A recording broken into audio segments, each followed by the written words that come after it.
중앙지검장님, 네, 보이스피싱 등 조직범죄 많이 수사해 보셨죠? 네, 형사부에서 많이 했습니다. 네, 일반론을 그냥 여쭤볼게요. 만약에 보이스피싱 수사를 하는데 수사받고 있는 공범의 변호인에게 접촉해서 만약에 체포영장이나 구속영장을 받아내거나 수사 상황을 파악하면 위계에 의한 공무집행 방해나 수사기밀 누설 등 법적 문제가 생기는 것은 맞습니까?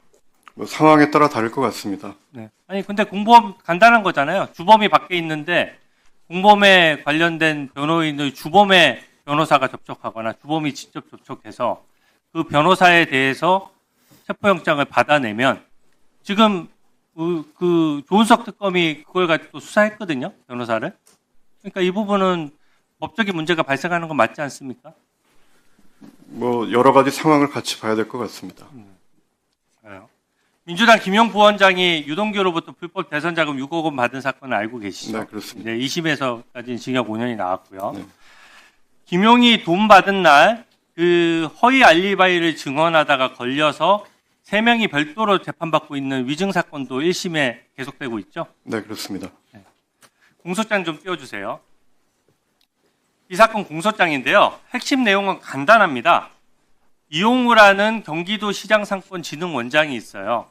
근데 이분이 2021년 5월 3일 김용을 만나서 회의했다라고 알리바이를 제시해 줬는데 그게 허위 알리바이로 밝혀진 겁니다. 근데 그 공소장 내용에 보시면 아시겠지만 이 이용우 원장이 휴대전화 일정표에 김용 이름이 들어간 부분을 딱 제시를 했는데 결과적으로 포렌식을 해봤더니 김용 이름을 사후에 써놓은 게 밝혀진 겁니다. 그래서 지금 공소장에 보면 휴대전화 일정표에 김용이라는 이름을 임의로 입력해서 일정을 사후에 조작했다는 표현이 되어 있는데 이런 혐의로 수사한 것은 맞습니까? 예, 그렇습니다. 네. 확인하다 보니까 이거 언론 보도에 나온 내용이에요. 김용과 함께 선거 캠프에 있던 박지민 서운주가 위증을 시킨 것이 또 밝혀져서 그분들이 구속이 됐고 그 구속된 사실이 보도돼서 현재 재판 중인 거 맞습니까? 네, 그렇습니다. 저는 허위 알리바이 부분은 아마 뭐 수사하신 분들이나 국민들 다 아실 겁니다. 허위 알리바이는요 피고인 측과 말을 맞출 수밖에 없는 구조예요. 피고인을 도와주기 위해서 위증을 하고 허위 알리바이를 제시해 주는데 피고인 측이 생각하는 일정과 안 맞으면 이게 허위 알리바이를 증언할래야 증언할 수가 없는 거거든요.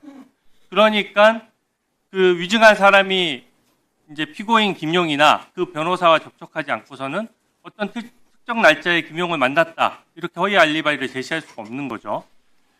김용이나 그 변호를 맡은 이상호 변호사도 그런 위증교사 혐의에 대해서 이 건에 수사를 했습니까? 네, 그렇습니다. 네.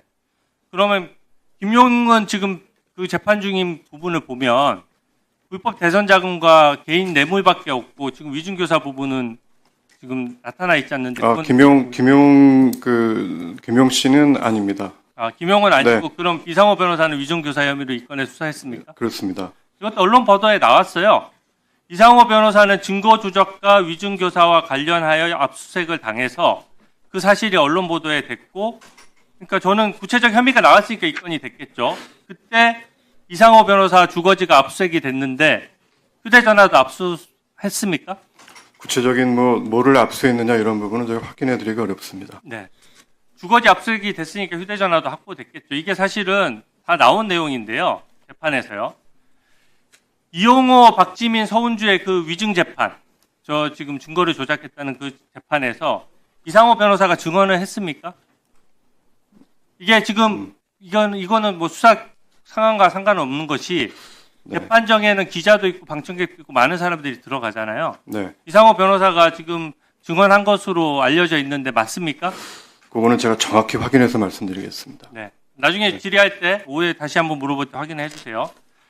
이게 지금 보면은 이 사건에서 이상욱 그 변호사가 증언 과정에서 체포영장을 김현지 당시 보좌관에게 전달한 사실을 인정했습니다. 인정했다는 내용의 보도도 있고 그 당시에 들어갔던 사람들도 있거든요. 그러니까 이 사실을 오후에 다시 한번 확인해 주시고요. 현직 대통령 부속실장이 관여된 사건이잖아요. 그리고 실제로 이상호 변호사가 김현지 보좌관에게 김용의 체포영장을 전달한 사실을 인정했다.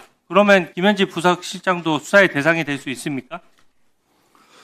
그거는 뭐 대상 되느냐 안 되느냐 여기서 확인해 말씀드리는 거는 좀 적절치 않은 것 같습니다. 아니 지금 뭐 대통령은 소추를 받지 않지만 부속실장한테는 불소추 특권이 있는 게 아니잖아요. 그렇지 않습니까? 법리적으로. 네.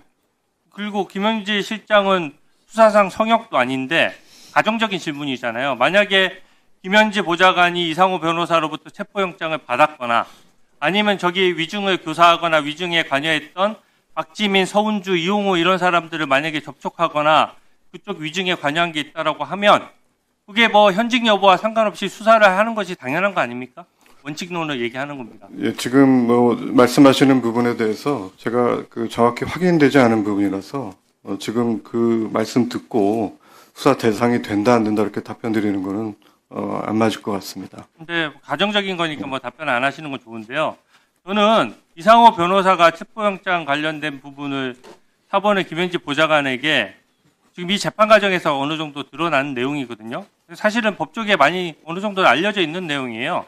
김현지 보좌관이 이상호로부터 체포영장을 받았다라고 하니까 지금 민주당 의원님들이 사실은 김현지 보좌관이나 이상호 변호사는 나서지 않고 그냥 뒤에서 다른 사람들이 대리 고발하고 마치 모든 의혹 제기가 허위인 것처럼 하는데 이 재판의 재판 결과나 재판 진행 과정에서 드러날 수밖에 없는 겁니다. 구조적으로. 제가 오후에 다시 그 부분을 확인할 테니까 이상호 변호사의 증언 여부 이미 공개돼 있으니까요. 그 여부와 제가 오늘 답변 못했던 부분은 오후에 다시 한번 확인을 해 주십시오. 확인해 보겠습니다. 네. 저는 김현지 부속실장만 성역으로 삼지 말자는 겁니다. 그래서 이 자리에서 국감에서 불러서 기본적인 사실관계를 확인하고 증거인멸에 관여됐는지 확인하자는 거예요.